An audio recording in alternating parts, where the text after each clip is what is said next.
मुरारिसुरार्चितलिङ्गं निर्मलभासितशोभितलिङ्गम्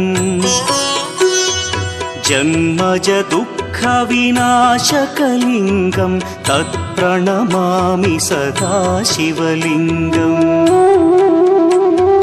देवमुनिप्रवरार्चितलिङ्गं कामदहन करुणाकरलिङ्गम्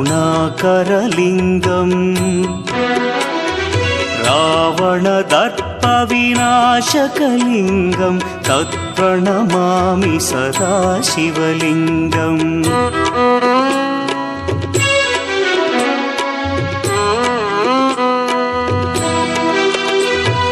सर्वसुगन्धसुलेपितलिङ्गं बुद्धिविवर्धनकारणलिङ्गं